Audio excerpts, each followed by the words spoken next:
Hello friends, welcome back to the channel Sumit ACCA tool box. इस video में हम बात करने वाले हैं वी लुकअप और एक्स लुकअप के बीच में क्या मेन जो है डिफरेंसेस हैं और कंपैरिजंस जो हैं। तो मैं इसको जो है लाइव एग्जांपल्स के साथ आपको शो करने वाला हूं। और तो अभी तक आपने इस चैनल को सब्सक्राइब नहीं किया तो जाके सब्सक्राइब कर दे और बेल आइकन को प्रेस करना ना भूले ताकि आपको आने वाली सभी वीडियोस की अपडेट टाइम पे मिलती रहे। तो चलिए स्टार्ट करते हैं। तो ये यहाँ पर हमारे पास जो डेटा है, ये पूरा यहाँ पर जो है मेन हमारे पास डेटा है और यहाँ पर इसमें से कुछ डेटा को मैंने यहाँ पर अलग कर लिया ताकि यहाँ पर जो है अपना वी लुकअप का फॉर्मूला अप्लाई करेंगे। और सेम वे यहाँ पर नेक्स्ट जो शीट है हमारी एक्स लुकअप, यहाँ पर हम सेम जो है एक्स लुकअप का फॉर्मूला अप्लाई करेंगे और देखेंगे कि क्या डिफरेंस है। ठीक है, तो चलिए सबसे पहले फर्स्ट डिफरेंस की बात करते हैं। तो जो हमारा वी लुकअप स्टार्ट होता है, इसके अंदर जैसे यहाँ पर अगर हम टाइप करें वी लुकअप ब्रैकेट स्टार्ट, तो एक हमारी लुकअप वैल्यू है, एक हमारे पास रिटर्न एरे होता है। ठीक है, तो जो हमारा रिटर्न एरे है मतलब कि जो हमें आंसर चाहिए वो हमारा जो है वी लुकअप के अंदर राइट साइड में होना चाहिए। मैं यहाँ पर आपको शो करता हूँ। हमारे पास जो नेम है, नेम के बेसिस पे मुझे उनकी सैलरीज निकालनी है। तो मैंने यहाँ नेम सेलेक्ट किया, कॉमा, यहाँ पर मैंने पूरी टेबल सेलेक्ट कर ली। उसके बाद कॉमा, तो जो हमें सैलरी है वो थर्ड कॉलम में है तो हमने 3 लगाया और कॉमा 0, ब्रैकेट क्लोज, एंटर। तो यहाँ ये कितने इजीली आ गया। ठीक है, तो ये क्यों था, क्योंकि जो हमें सैलरी चाहिए वो सैलरी हमारी राइट साइड में है और जिसके बेसिस पे जो इन नेम के बेसिस पे चाहिए वो हमारा लेफ्ट साइड में है। तो वी लुकअप तभी वर्क करेगा जब ये इस तरीके से सीक्वेंस हो, लेफ्ट से राइट की तरफ जा रहा हो। अगर हम उल्टा चलें, अगर हमारा जो डेटा जो है राइट साइड में दिया हो और हम जो है जो वैल्यू निकालनी है लेफ्ट में, तो यहाँ पर वी लुकअप वर्क नहीं करेगा। मैं आपको दिखाता हूँ कैसे। सेम यहाँ पर हमने जो है वी लुकअप लगाते हैं और इस बार जो है हम एम्प्लॉय आईडी के बेसिस पे जो है हम एम्प्लॉय का जो है सैलरी निकालने की कोशिश करेंगे। ठीक है, तो ये हमारे पास हो गया वी लुकअप और एम्प्लॉय आईडी यहाँ पर हमारी ये रही, कॉमा, हमने ये पूरा टेबल को सेलेक्ट कर लेना है। टेबल सेलेक्ट करने के बाद अब हमारे पास जो सैलरी है वो अगेन थर्ड कॉलम में है तो 3 then comma 0 bracket close, enter. तो आप देखोगे कि यहाँ पर हमारे पास एन ए आ रहा है। तो ये सबसे ज्यादा इंपॉर्टेंट कि जो वी लुकअप है वो हमारा लेफ्ट से राइट की तरफ वर्क करता है। अब देखते हैं क्या एक्स लुकअप में भी ये सेम प्रॉब्लम आती है। तो एक्स लुकअप में ऐसा कुछ भी नहीं होता। एक्स लुकअप के अंदर आपको राइट से लेफ्ट या लेफ्ट से राइट की कोई प्रॉब्लम नहीं है। तो सिंपली अप्लाई करके देखते हैं, equal to X lookup bracket start, और इसके बाद जो है हमें सेम यहाँ पर जो है पहले तो हम सिंपल करते हैं। तो हमें एम्प्लॉय के जो नेम के हिसाब से जो है क्या निकालना है, उनकी सैलरी निकालनी है। तो हमने एम्प्लॉय का नेम सेलेक्ट कर दिया। उसके बाद एम्प्लॉय का नेम हमारा इस कॉलम में है। तो एक्स लुकअप के अंदर क्या है, हमें सिर्फ वो 2 कॉलम चाहिए होते हैं कि जिसके बेसिस पे निकालना है और जो हमें रिजल्ट निकालना है, बस 2 कॉलम सेलेक्ट करते हैं। तो इसीलिए यहाँ पर लेफ्ट और राइट का टेंशन नहीं होता। कॉमा, अब हमें चाहिए क्या, सैलरी, तो सैलरी वाला कॉलम सेलेक्ट किया, ब्रैकेट क्लोज, सिंपल, एंटर। हमें यहाँ जीरो वगैरह कुछ प्रेस करने की जरूरत है नहीं। सिंपली आप जैसे ही एंटर करोगे देखोगे कि यहाँ पर आ गया। तो ये तो था हमारा एक्स लुकअप जिसमें हमने लेफ्ट के बेसिस पे राइट पे गए थे। ठीक है, अब हम इसका अपोजिट करके देखते हैं कि क्या वर्क करता है या नहीं। तो same, equal to X lookup bracket start. अब हमें यहाँ पर क्या है, एम्प्लॉय आईडी के बेसिस पे जो है हम सैलरी निकाल के देखते हैं। तो यहाँ हमने एम्प्लॉय आईडी को सिलेक्ट कर दिया, कॉमा, एम्प्लॉय आईडी हमारा यहाँ पर है तो ये पूरा हमने कॉलम सेलेक्ट करा। फिर कॉमा, अब रिटर्न एरे हमारे पास सैलरी है तो हम इस सैलरी को जो है हमने पूरा सेलेक्ट कर लिया और ब्रैकेट क्लोज, एंटर। आप देखेंगे यहाँ पर भी है जो ये बड़ी इजीली ही निकल गया।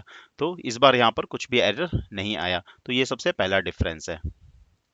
नेक्स्ट जो इम्पोर्टेंट जो इसका डिफरेंस है वो ये है कि आपने अगर यहाँ पर कुछ वैल्यूज, ले सपोज मैंने ये फॉर्मूला लगाया है, इस फॉर्मूले के अंदर यहाँ पर मैंने नेम के बेसिस पे जो है सैलरीज निकाली थी। तो अगर मैं किसी एक का नेम यहाँ से हटा देता हूँ, सपोज मैंने ये नेम डिलीट कर दिया, तो यहाँ पर ये एन ए आ गया। ठीक है, तो अब इस एन को अब मैं चाहता हूँ कि मेरे पास ये एन ना आए। तो इसके लिए हमें क्या है, एक वी लुकअप के अंदर एक इनबिल्ट फंक्शन नहीं है, हमें अलग से एक फॉर्मूला लगाना पड़ेगा जिससे हमें एन, अगर कोई भी डेटा हमारा यहाँ पर नहीं है तो उसकी जगह जो हम चाहते हैं वो लिखना आ जाए। तो लेट्स सपोज मैं यहाँ पर एक फॉर्मूला लगाता हूँ जिसमें हम चाहते हैं कि एन ए ना लिखा हुआ है, एन ए की जगह जो है हमारे पास नॉट फाउंड जो है करके लिखा है। ठीक है, तो मैं क्या करूंगा, मैं इसी फॉर्मूले में जाऊंगा और यहाँ पर स्टार्टिंग में जो है हम क्या कर देंगे, इफ एन ए, ये इसका जो फॉर्मूला है, if N A bracket start कर देंगे और उसके बाद हम लास्ट में आ जाएंगे और लास्ट में आने के बाद हमें क्या करना है, कॉमा, हमें जो भी चाहिए हमें वो इन्वर्टेड कॉमा में लिख देना है। तो हमें चाहिए not found, inverted comma close, फिर ब्रैकेट क्लोज और एंटर। तो अब मैं इसको ड्रैग डाउन कर देता हूँ सिंपली। तो आप देखोगे कि क्योंकि हमारे पास जो है ये विवान यहाँ पे इस डेटा में नहीं है, तो यहाँ पर हमारा नॉट फाउंड आ गया। सेम वे अगर मैं यहाँ अर्जुन को भी डिलीट कर देता हूँ तो यहाँ पर भी हमारा नॉट फाउंड आ गया। ठीक है, तो वी लुकअप में हमें एक अलग से फॉर्मूला लगाना पड़ता है, तब जाके ही हम इस पे पहुंचते हैं। लेकिन अब बात करते हैं एक्स लुकअप में। तो जब हम एक्स लुकअप में बात करते हैं तो एक्स लुकअप के अंदर एक इनबिल्ट फीचर है जिसकी वजह से जो है हमें ऐसा अलग से फॉर्मूला लगाने की जरूरत नहीं है। तो अगर आप यहाँ देखो हमने फॉर्मूला लगा रखा है और मेरे को जो है यहाँ पर विवान का जो लेट्स सपोज मैंने नाम डिलीट कर दिया।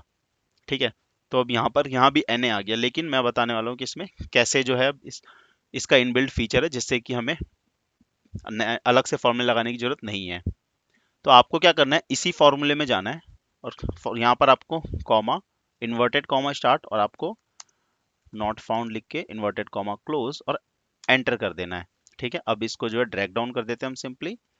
तो आप देखोगे कि यहाँ पर नॉट फाउंड आ गया ऑटोमेटिक। सेम वे अगर हम यहाँ अर्जुन का नाम डिलीट करते तो यहाँ भी जो है हमारा नॉट फाउंड आ गया। तो एक्स लुकअप के अंदर हमें अलग से जो है कुछ भी जो फॉर्मूला है लगाने की जरूरत नहीं है, अगर हमारे पास कोई भी एरर जो डेटा है वो मेन डेटा में अवेलेबल नहीं है तो उस केस में। ठीक है, तो ये हो गया हमारा नेक्स्ट सेकंड कंपैरिजन, जिसकी वजह से हम एक्स लुकअप जो है हमारा वो एडवांस जो वर्जन है इसका। ठीक है, नेक्स्ट बात करते हैं इसका अगला अगला जो इशू है इसका कि जब भी हम वी लुकअप अप्लाई करते हैं तो यहाँ तो हमारे पास जो है वी लुकअप अप्लाई करते वक्त हमें जो है क्या करना होता है, ये काउंट करना होता है कि जो हमारा रिटर्न एरे है, जो हमारा ले सपोज यहाँ पर सैलरी है वो यहाँ थर्ड कॉलम में है। ठीक है, तो हमें ये काउंट करके लिखना पड़ता है। अभी तो यहाँ पर सिर्फ 4 ही कॉलम्स में डेटा है, अगर सपोज यहाँ पर 15 या 20 कॉलम में डेटा हुआ और उस केस में आपका जो फर्स्ट है वो ए में है और जो जो बेसिकली रिटर्न एरे वो आपका काफी दूर है, 10 से 15 कॉलम्स दूर है, तो उस केस में आपको एक एक करके कॉलम को गिनना पड़ेगा। ठीक है, 1 2 3 करके काउंट करना पड़ेगा, देन लिखना पड़ेगा। ये आपका वी लुकअप का एक और प्रॉब्लम है। बट अगर आप एक्स लुकअप में देखो तो एक्स लुकअप में इसकी टेंशन ही नहीं है। क्यों? क्योंकि हमें एक्स लुकअप में बस 2 ही कॉलम चाहिए होते हैं, एक जो हमारा बेसिस कॉलम है, लुकअप कॉलम है वो, और सेकंड हमारा रिटर्न कॉलम। तो अगर ये कितना भी दूर हो उससे हमें कुछ फर्क ही नहीं पड़ता, तो हमें काउंट करने की जरूरत नहीं है। ये हमारा थर्ड डिफरेंस था। बात करते हैं नेक्स्ट और फोर्थ डिफरेंस की। तो नेक्स्ट और जो हमारा डिफरेंस है वो ये है कि यहाँ हमने वी लुकअप अप्लाई किया है। ठीक है, तो इस डेटा के अंदर अगर मैं कोई भी एक नया कॉलम इंसर्ट करता हूँ तो ये ऑटोमेटिक जो है एनए में आज शो करेगा। कैसे, मैं आपको दिखाता हूँ। लेट्स सपोज मैंने सेलेक्ट किया और मैं कंट्रोल शिफ्ट प्लस करके जो है एक नया मैंने यहाँ पर कॉलम ऐड कर लिया है। तो आप देखोगे कि यहाँ पर ये जो है ऑटोमेटिक हमारा डेटा जो है नल हो गया, नील हो गया है। ठीक है, तो अब सेम हम देखते हैं क्या ये एक्स लुकअप में भी है। तो एक्स लुकअप में ऐसा नहीं होता। ठीक है, तो अगर एक्स लुकअप में आप कितने भी कॉलम्स ऐड कर लो बीच में, उससे आपका डेटा पे कोई फर्क नहीं पड़ेगा। तो यहाँ पर मैंने सेम वे यहाँ पर कंट्रोल शिफ्ट प्लस किया और मैंने यहाँ डेटा ऐड कर दिया, तो अभी आप देखेंगे कि ये जो हमारे पास एज इट इज डेटा है। ठीक है, तो ये एक इसकी जो है नेक्स्ट जो है खासियत है। उसके बाद एक और जो है इम्पॉर्टेंट और लास्ट जो इसका डिफरेंस है, कंपैरिजन है, वो है कि जो आपका वी लुकअप है वो तभी वर्क करेगा जब आपका डेटा वर्टिकल हो। वर्टिकल का मतलब यहाँ पर आपके सारे हेडिंग्स दिए हैं और इसके नीचे सारे आपके क्या है, डिटेल्स दी हुई हैं। लेकिन अगर आपका डेटा हॉरिजॉन्टल हुआ, इस वे में हुआ, ठीक है, तो उस केस में क्या है कि आपका ये वर्क नहीं करेगा फॉर्मूला। लेकिन एक्स लुकअप के केस में ऐसा कुछ भी नहीं है। एक्स लुकअप के केस में चाहे आपका डेटा वर्टिकल हो या हॉरिजॉन्टल हो, आपका वो जो है डेटा वो एक ही फॉर्मूला वर्क करेगा। तो ये थे हमारे कुछ इंपॉर्टेंट जो है डिफरेंसेस वी लुकअप और एक्स लुकअप के बीच में। इसको जो है यहाँ पर मैंने लिख भी रखा है, आप इसको पढ़ सकते हैं यहाँ पर। और आई होप ये वीडियो आपको जो है काफ़ी ज़्यादा हेल्पफुल रही हो और लगी होगी। और जो है अगर वीडियो अच्छी लगी तो वीडियो को लाइक और चैनल को वीडियो को लाइक और सब शेयर करना मत भूलना और चैनल को सब्सक्राइब करना मत भूलना। और कमेंट में ज़रूर बताना वीडियो कैसी लगी। Okay, thank you.